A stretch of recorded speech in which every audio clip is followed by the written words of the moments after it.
Louva a Deus pelo anjo desta casa, nosso pastor Antônio. Deus abençoe o senhor, a sua casa, a sua família. Louva a Deus também pela vida do meu amigo, nosso irmão Marcelo, mais conhecido como Belo. Deus abençoe você, sua casa. Ele teve essa ousadia, creio, guiado pelo Espírito de Deus para nos convidar a estar aqui. E eu louvo a Deus por isso. Louvo a Deus pela minha família que me acompanha aqui essa noite. Quem encontrou o texto, diga: eu vou para o céu. Eu vou para o céu. Se você não encontrou, diga: eu vou também. Em nome de Jesus. Atos capítulo 12. Atos capítulo 12, versículo 5, está escrito assim: Pedro, pois, era guardado na prisão, mas a igreja fazia contínua oração por ele a Deus. Você que crê nessa palavra, se sente glorificando o nome de Jesus.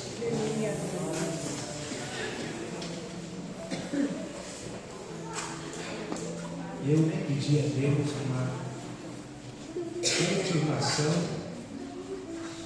O Senhor já tinha falado comigo em minha casa, e quando eu entrei aqui neste santuário, Deus também confirmou mais uma vez esta palavra. No livro de Atos, capítulo 12, esse texto que nós acabamos de mencionar é um dos textos que, para mim, é um dos textos mais incríveis da Bíblia Sagrada. Porque nesse texto conseguimos observar que quando alguém confia em Deus, esse nosso Deus, ele opera milagres e maravilhas. No capítulo 12, nós vamos ver uma história em que uma igreja se dobra perante um propósito para buscar respostas de Deus. Para entendermos esse texto, precisamos voltar ao capítulo 5 do Evangelho de Lucas.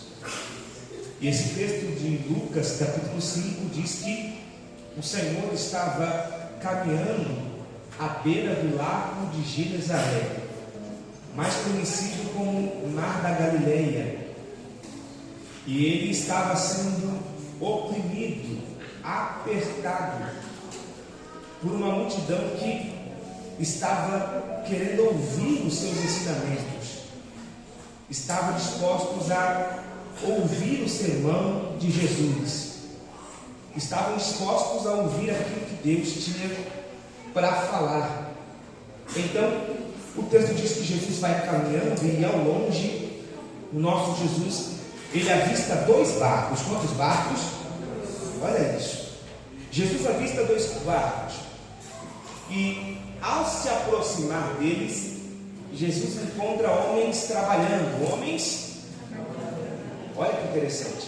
Então, o Senhor está sendo oprimido por um povo, por uma multidão que quer ouvir a sua voz. E ao se aproximar de barcos na beira da areia, ele observa que esses homens estão trabalhando. A Bíblia diz que Jesus entra em um desses barcos, e esse barco que Jesus entra é justamente o barco de Pedro. A Bíblia diz que Jesus ao entrar no barco de Pedro, de Simão Pedro, ele pede um favor a Simão Pedro, dizendo: afasta o teu barco um pouco da areia. Quando Pedro ouve a voz de Jesus e afasta o barco da areia, o texto é claro em dizer que Jesus se assenta à ponta deste barco e começa a pregar, começa a ensinar. E Pedro volta a fazer o que estava fazendo. Ele estava lavando as redes. Olha que interessante. Enquanto o Senhor está pregando ou ensinando a multidão, Pedro está lavando as redes. Há quem diga que quando Pedro está lavando as redes, há quem diga que Pedro está desistindo do seu trabalho, desistindo da sua profissão, desistindo da sua vida, mas eu não consigo observar uma desistência, a não ser alguém que está tentando, se preparando para uma outra oportunidade. A Bíblia diz que Jesus está pregando, e durante a mensagem de Cristo no barco de Pedro, Pedro estava lavando as redes, mas quando se termina as lavagens das redes, também se finaliza o sermão de Cristo à multidão. Quem me entende, diga amém. Amém. Mas a Bíblia diz que quando se termina o sermão à multidão, Jesus, o próprio Cristo, ele olha para Pedro e diz assim: vamos outra vez ao mar alto. Vamos outra vez ao mar. Quando Pedro ouve Jesus dizer essas palavras, a Bíblia diz que Pedro olha para Cristo e diz assim: Senhor, eu pesquei a noite, olha isso, eu pesquei a noite toda, ou a noite inteira, e nada consegui pescar, mas porque o Senhor está mandando, eu irei e lançarei as redes. Em outras palavras, Pedro está olhando para Cristo e está dizendo: Senhor, eu não quero ir, porque eu já fui, já tentei, me esforcei e me frustrei, não deu certo. Eu já pesquei a noite toda, me esforcei a noite inteira e não consegui pegar nada. Mas já que o Senhor está dando a ordem, já que o Senhor está liberando esta palavra, eu irei.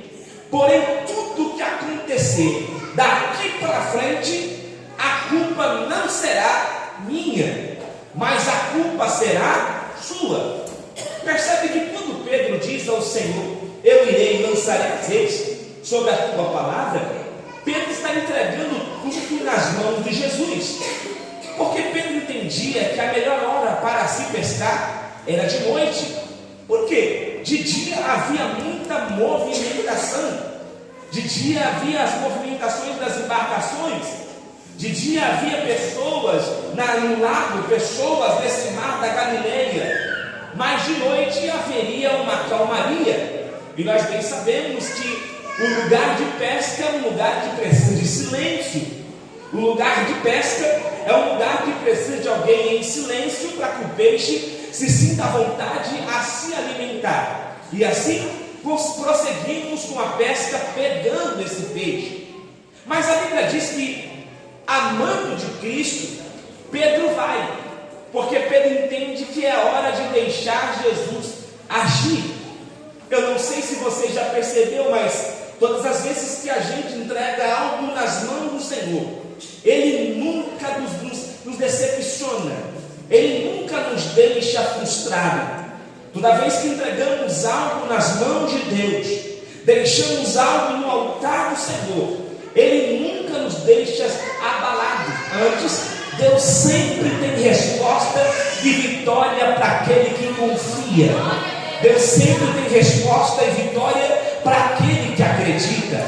A Bíblia diz que quando Pedro ouve a voz de Deus, a voz de Cristo, e lança as redes, o texto é claro em informar que ele percebe ele pesca uma grande quantidade de peixe, de tal modo que precisa chamar os companheiros que estavam na beira da praia para o auxiliar. A Bíblia diz que era tanto peixe que quase os dois barcos foram a pique.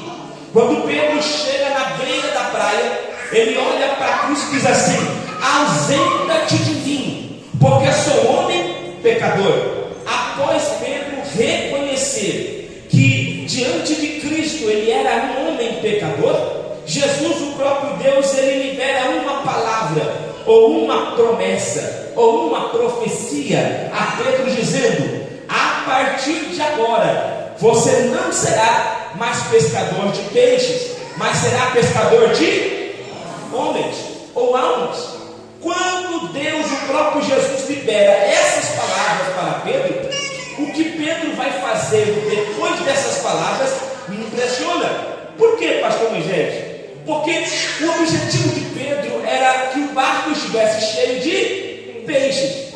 A frustração de Pedro foi porque ele trabalhou a noite inteira e não pegou, mas agora o seu barco está cheio daquilo que era o seu objetivo a noite inteira. Aquilo que Pedro Pedro se esforçou para ter a noite inteira. Quando Jesus entrou no seu barco, ele tinha aquilo que ele precisava. Mas ao ouvir a palavra de Jesus dizendo: a partir de agora você não será mais pescador de peixes, mas será pescador de homens, Pedro larga tudo para seguir Jesus. E isso me fez entender que Pedro estava tomando uma das suas melhores decisões. Por quê? Pedro estava entendendo que melhor que receber a bênção é seguir ou andar com o abençoador. Melhor que receber milagre é andar com aquele que faz milagre. Melhor que receber cura é andar com aquele que dá a cura. Melhor que receber livramento é andar com aquele que dá livramento. Pastor, eu não entendi. O Senhor, através dessa palavra, está dizendo: onde é que você vai se apegar? Você vai se apegar à bênção que você recebe, ou você vai se apegar ao abençoador que te entrega a bênção quando você precisa? O que Pedro vai fazer me impressiona, porque ele deixa o seu barco cheio do milagre e passa a seguir a Cristo. Mas Pedro vai mostrar para nós que ele ainda não estava pronto para que a promessa se cumpra em sua vida. Porque a Bíblia nos diz que há um tempo determinado para todas as coisas debaixo do. Então olha que interessante. Nada que o Senhor fala agora é para amanhã ou para depois. Tem dias que o Senhor fala contigo agora, mas irá acontecer daqui meses, daqui anos. E isso que precisamos entender, que toda promessa que é feita através da palavra de Deus tem um tempo para se cumprir. A Bíblia nos mostra que Pedro não está pronto. Por quê? A Bíblia diz que o Senhor, na noite em que ele foi traído, chega Judas com os soldados romanos, e os soldados romanos chegam para prender Jesus. Pedro se revolta tanto ao ponto de puxar a sua espada da bainha e acertar a orelha do soldado. Mas olha que interessante, você acha mesmo que Pedro queria acertar a orelha do soldado? A Bíblia nos mostra que estava tudo escuro. Pedro queria, na verdade, causar um homicídio para defender o mestre. Mas o Senhor Jesus mostra que o crente está pronto quando resolvemos perseguições com amor, quando resolvemos perseguições em oração. Você quer ver? A Bíblia diz que o Senhor Jesus, ele pega a orelha do soldado e volta a colocar no lugar, mostrando para Pedro que o amor vence todas as coisas. Olha que interessante, no capítulo de Atos dos Apóstolos, nós podemos perceber que Pedro vai cumprir na vida de Pedro a promessa de Cristo, que diz a ele: a partir de agora não será pescador de peixes, mas de homens. A Bíblia diz que estavam todos reunidos no mesmo lugar, e de repente eles ouviram um som de um vento veemente e impetuoso que invadiu a casa, e todos foram cheios do Espírito Santo. Do Espírito Santo. A Bíblia diz que eles começaram a falar em novas línguas, e eram línguas repartidas como de fogo. Alguém que estava passando na frente da congregação ou na frente da casa onde estavam reunidos não estavam compreendendo o que estava acontecendo, mas Jesus já tinha advertido aos discípulos, dizendo que quem é do Espírito entende as coisas do Espírito, mas quem é da carne só entende as coisas da carne. Olha que interessante, Pedro sai a explicar, e na explicação de Pedro, o texto diz que mais de 3.000 homens se rendem ao Evangelho, se cumpre a promessa de Cristo na vida de Pedro. No capítulo 12 que lemos, Pedro já é alguém importante para o Evangelho. Olha que interessante, no capítulo 12, Pedro já é alguém importante para a igreja. Pedro vai presenciar, após a morte de Cristo, uma das suas piores cenas, porque a Bíblia nos mostra que Pedro presencia a morte do seu amigo Tiago, que foi morto a fio da espada. Olha que interessante, Pedro vai fazer algo que de novo torna a me impressionar. Por quê? A Bíblia diz que Herodes prende Pedro para apresentá-lo após a festa. Pedro seria morto, estava sobre a ameaça. Foram separados 4 quartetos de soldados para cuidar de Pedro. Vamos entender o que é isso? A Bíblia nos conta que era 4 quartetos de soldados, ou seja, 16 homens cuidando, se revezando, cuidando de Pedro. Mas a Bíblia diz que quando a igreja recebe a notícia que Pedro está sendo preso, a igreja entra em propósito. E eu vou dizer uma coisa a você: o perigo está aí quando a igreja entra em propósito, porque não existe alguém que entra em propósito que Deus não responda. Não existe alguém que entra em propósito que Deus não faça. Não existe alguém que entra em propósito de oração que o Senhor não haja, que o Senhor não entrega milagre. A Bíblia diz que uma igreja entra em contínua oração. O que é isso? A Bíblia nos mostra que a igreja vai fazer orações de intervalos, que não existem intervalos sobre essas orações. A igreja está orando dizendo: só vamos parar de orar quando Pedro bater na porta. Só vamos parar de orar quando o milagre chegar diante de nós. Só vamos parar de orar quando Deus responder. E olha para cá, quando a igreja passa a orar, o céu passa também a se movimentar. Levanta a mão direita ao céu e recebe esta palavra que desce do trono de Deus.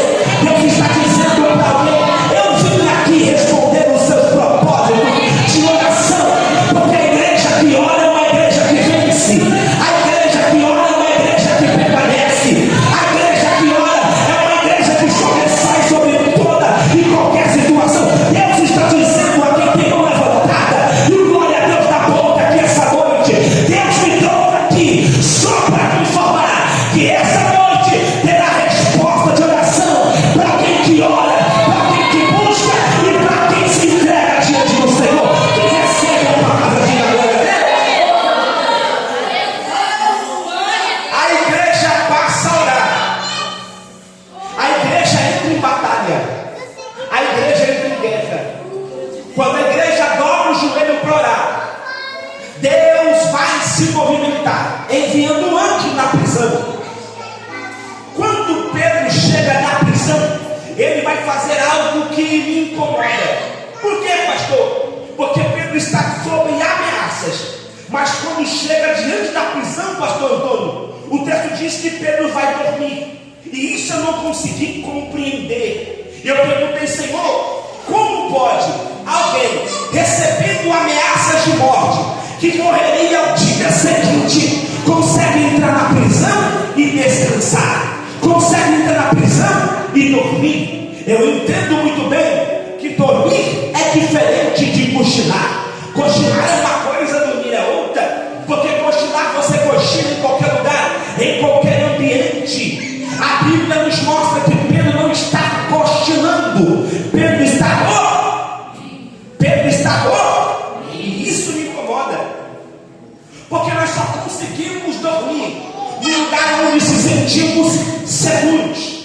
Eu duvido você conseguir dormir em casa de estranho. Na casa de estranho, o seu sono não fica profundo. É só o gato andar no telhado, você já está clamando o sangue do Cordeiro, dizendo: Senhor, tem-te misericórdia, está repreendido em nome de Jesus. Mas Pedro consegue dormir perante a ameaça. Irmão, para ser sincero, eu entro na minha casa e depois que eu fecho a porta, eu me sinto seguro. É por isso que eu consigo dormir, é por isso que eu consigo descansar. Mas Pedro não está nem aí para a ameaça que está acontecendo. Isso nos mostra a confiança que Pedro tem em Deus. E olha para cá, crente que tem confiança, esse tem na mão de Deus ao seu favor. A Bíblia nos mostra que o Senhor Jesus, ele já havia também descansado em meio à tribulação. Você quer ver? A Bíblia diz no livro de Marcos, capítulo número 4, 35 em diante, que o Senhor Jesus chama os discípulos para ir para o outro lado da margem. E enquanto os discípulos estão navegando para o outro lado, a Bíblia diz que Jesus está dormindo. na pompa desse barco. Mas quando eles perdem o controle da embarcação, o texto é claro em dizer que eles chamam a Jesus dizendo: mestre, não te importa que perecemos? Jesus vai até a ponta do barco, estende as mãos e repreende a tempestade. Aí eu disse: Senhor, mas o Senhor é sabedor de todas as coisas, o Senhor tem o controle de tudo em suas mãos. Mas Pedro, Senhor, o que ele sabe que vai acontecer? Aí o Senhor me levou no livro de Salmo, do número 125, que diz: os que confiam no Senhor, esses serão como os montes que não se abalam, mas permanecem para. Aí o Senhor me fez observar algumas coisas, dizendo ao meu coração: Moisés, já viu que é um monte? Eu falei: já vi, Senhor. Aí o Senhor me fez entender que em muitos países por aí fora existe tsunami, existem terremotos, tudo se destrói, mas o monte permanece no mesmo lugar. O monte permanece no mesmo lugar. Mas aqui a Bíblia está dizendo que aqueles que confiam no Senhor serão como os montes de Sião. É Deus dizendo para quem acredita na palavra. O Senhor está nos mostrando que, ainda que esteja vivendo grandes tempestades ou grandes provações em sua vida, Deus está te informando: eu não vou inibir que o vento sopre, eu não vou inibir que a prova venha, mas eu tenho uma coisa para te falar. Se você acreditar no Senhor, se você confiar no Deus da tua salvação, esse Deus vai te garantir de pé. É Ele dizendo: é você confiando e eu cuidando da tua casa, é você confiando e eu cuidando da tua família, é você confiando e o céu se levantando a sua favor. Levanta a mão para glorificar. É você confiando, Senhor, e Deus fazendo o que não fez por ninguém. Então se prepare, porque se tem confiança nessa igreja, também tem um favor do Senhor sobre a tua vida. Deixa eu ver quem recebe.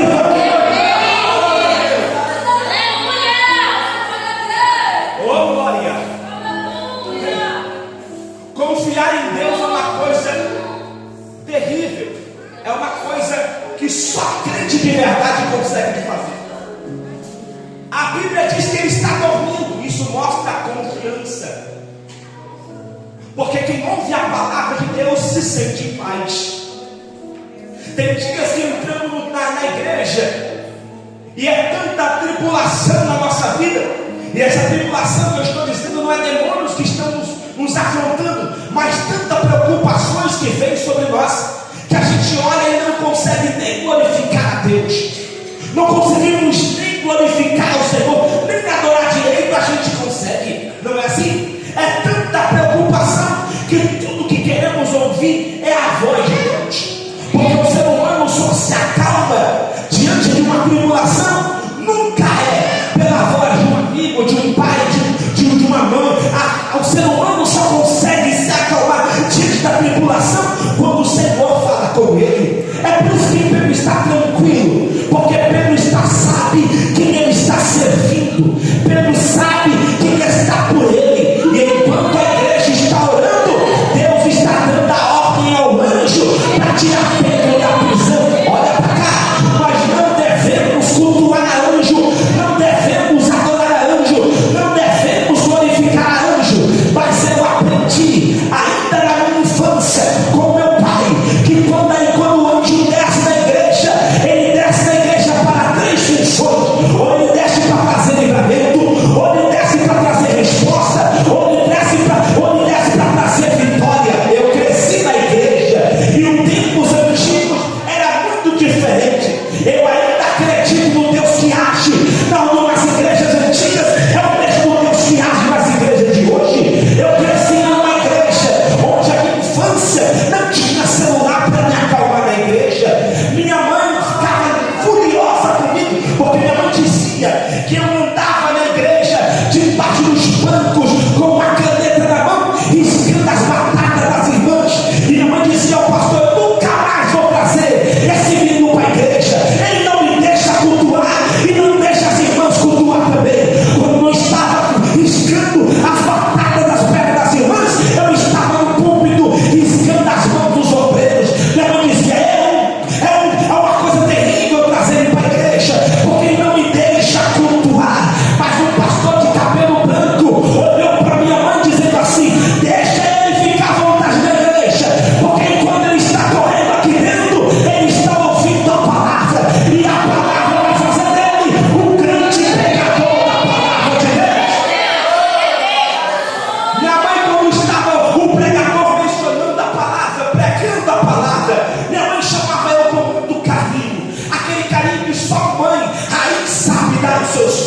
Minha mãe torcia o dedo assim no meu ombro com muito carinho, dizendo: senta aqui em nome de Jesus. Minha mãe falava que os dizia: senta aqui em nome de Jesus. E eu sentava do lado da minha mãe chorando, com a boca aberta. E minha mãe dizia assim: fica quieto, Deus vai falar com a igreja agora. Minha mãe, mulher de oração, e a minha mãe soltava uma expressão no meio da mensagem, dizendo assim para mim: fica quieto que o anjo vai passar com a bandeja na mão. Quando minha mãe dizia essas palavras, eu olhava para o fundo da igreja, uma senhora do Pocó, aleluia, que chegava havaiana, levantava lá no fundo da igreja, com a mão levantada, glorificando ao Senhor Deus. Daqui a pouco minha mãe dizia: fica quieto que o anjo vai passar perto da gente aqui, e se a gente ficar desligado, não vamos receber o que Deus tem para nós. Daqui a pouco eu olhava para trás, eu via os irmãos pulando na graça, recebendo a palavra, recebendo a profecia da palavra. Daqui a pouco eu olhava no púlpito, eu olhava os anciões da igreja, cabelo branco, aleluia, glorificando de pé, com a mão levantada, e minha mãe dizendo: o anjo vai passar aqui, fica quieto que ele está passando. Eu ainda acredito que Deus envia os seus anjos na igreja para trazer resposta, aleluia. E eu começava a ouvir barulho de glória a Deus, aleluia, como eles estão ouvindo agora. Isso me impulsiona a dizer: se prepare aí, porque o anjo vai passar com a bandeja na mão. E onde houver fé, onde houver confiança, Deus vai me entregar a vitória. Deixa eu ver quem quer isso aí.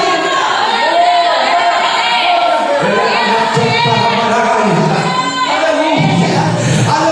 Enquanto alguém ora, Deus se manifesta. Enquanto alguém ora, Deus faz milagre. Enquanto alguém ora, Deus cura. Enquanto alguém ora, Deus ressuscita.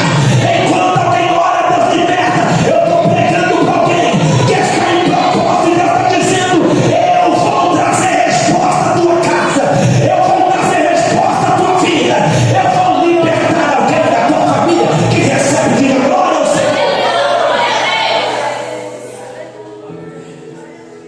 Quando eu vejo Pedro dormindo, eu também vejo a confiança que ele tem em Deus.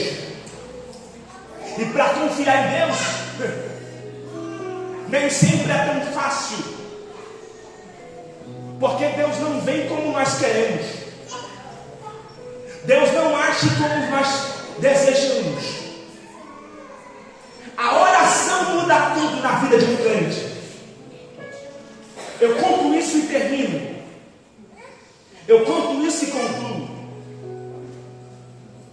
Nós vivemos resposta de oração todos os dias. E eu recebi o milagre de Deus através de oração. A minha esposa estava grávida do meu primeiro filho, Daniel. E ela estava de 8 para 9 meses já. Ela estava próximo, muito próximo de ganhar a Daniel. E nós entramos num culto como esse, um dia de sexta-feira. E um culto tão abençoado como esse. Glorificamos a Deus, recebemos a palavra do Senhor. E quando acabou o culto, eu não sei se aqui é assim, mas na igreja onde congregávamos, acabava o culto e o povo ia embora. Ficava todo mundo na porta da igreja conversando, dando risada e dando glória a Deus. Ao ponto de o pastor ler João 7,53, que dizia: e todos foram para sua casa, vão embora em nome de Jesus. Ninguém ia. Naquele dia o culto acabou 9h30 da noite. Ficamos na porta da igreja até mais ou menos 10h30, conversando com os jovens, batendo papo, se divertindo. E quando chegamos em casa, foi um dia muito cansativo, mas o dia inteiro que Daniel não se mexia. Das 6 da manhã que eu passei a ligar para ele, até 10h30 da noite, não tinha sinal que o Daniel estava bem. Daniel não se mexia no ventre da minha esposa. Quando eu cheguei em casa por volta de 11 horas da noite, eu liguei para minha irmã mais velha, que é enfermeira, e disse a ela: olha,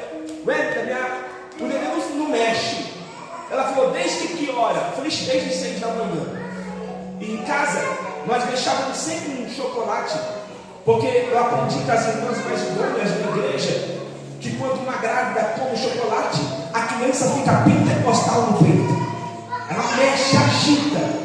Eu sempre deixava ali um chocolate na geladeira para que isso acontecesse. E eu falei para a minha irmã: olha, já comeu chocolate, já andou, já fez isso, aquilo, e nada não nos mexeu. Ela disse para mim assim no telefone: corre, pega a sua esposa, põe no carro e leva para o hospital. Porque ou o menino já está morto na barriga, ou o menino está enforcado com cordão umbilical. Eu saí de casa desesperado, mas debaixo de uma palavra, crendo naquilo que Deus faria. Chegamos no hospital Tiradentes. Quem conhece Tira Misericórdia? Quando cheguei lá no hospital Tiradentes, já era por volta quase de 1 da manhã. Fizemos ficha, fizemos triagem e colocou a gente numa sala para esperar.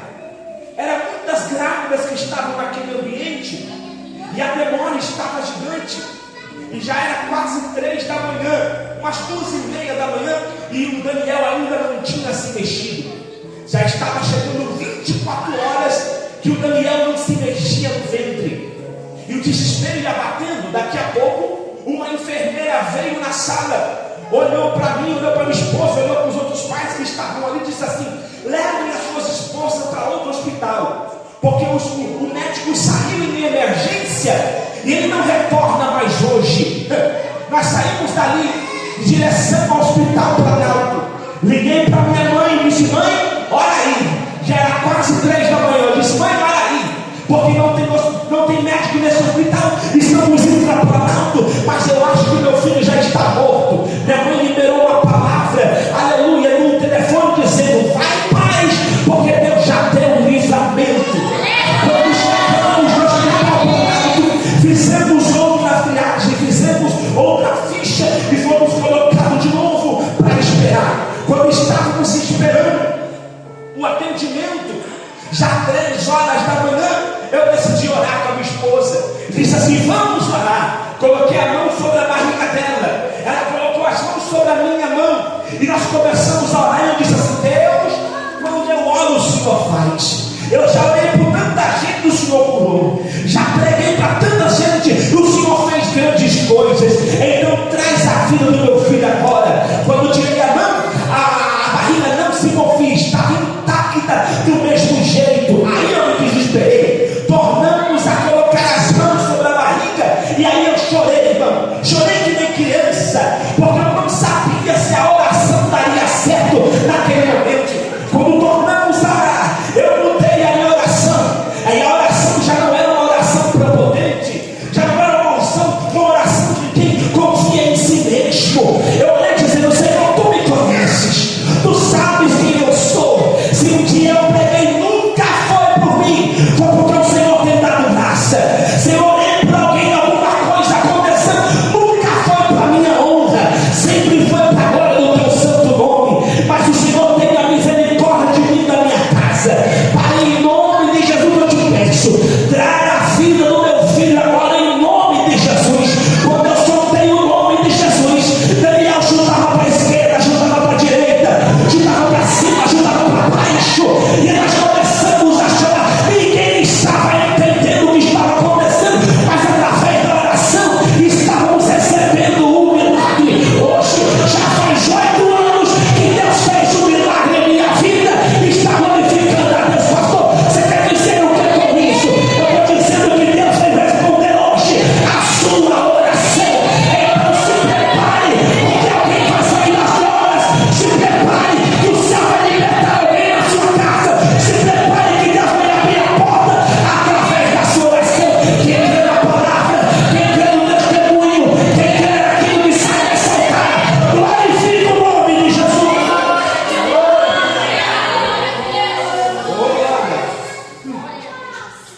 A igreja ora e Deus responde.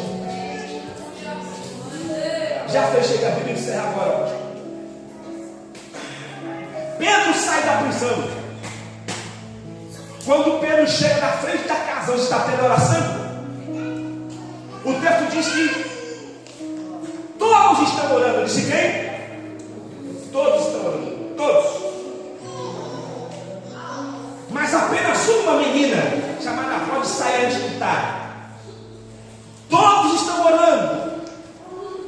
percebe que apenas uma tem fé no que vai acontecer. Porque eu posso falar uma verdade para você? Nem todos que te ajudam a orar creem naquilo que Deus vai fazer através da tua oração. Nem todos que fazem campanha com você creem naquilo que Deus está fazendo através de você. Mas a Bíblia diz que Pedro bate na porta e de alegria esta moça não consegue abrir a porta. Antes ela se volta à casa onde todos estão orando e dá a notícia aos irmãos dizendo que Pedro está na porta. Mas quem ora sem fé não crê. Quem ora sem fé não acredita. Tanto que dizem a ela: passe a orar, que Pedro vai morrer. Aleluia. Mas olha o que vai acontecer. Pedro bate na porta de novo e Deus mostra que uma oração que tem fé, ele realiza milagres e maravilhas. Pastor, o que você quer dizer com isso? Eu encerro dizendo a você: a sua oração foi ouvida e Deus veio responder o seu propósito. Levanta a mão para receber isso daqui. Deus não é surdo. O Senhor está ouvindo tudo que você pediu a Ele. E o Senhor fala na minha boca essa noite: eu vou entregar. Eu estou pregando para alguém que menos de 14 dias vai subir neste altar para testemunhar o que Deus está fazendo. Eu estou pregando para alguém que menos de 14 dias vão receber milagre da parte de Deus. Deus vai responder. Deus vai realizar. Quem quer a palavra que prega, vai. Aleluia. Libera 10 segundos de glória para Ele aí agora. Quanto mais glória você dá, é mais fácil que o Senhor vai se movimentando. Aleluia. Eu não glorifico para sentir. Eu senti porque eu glorifico. Então, aleluia. Abre a boca para glorificar esse Deus.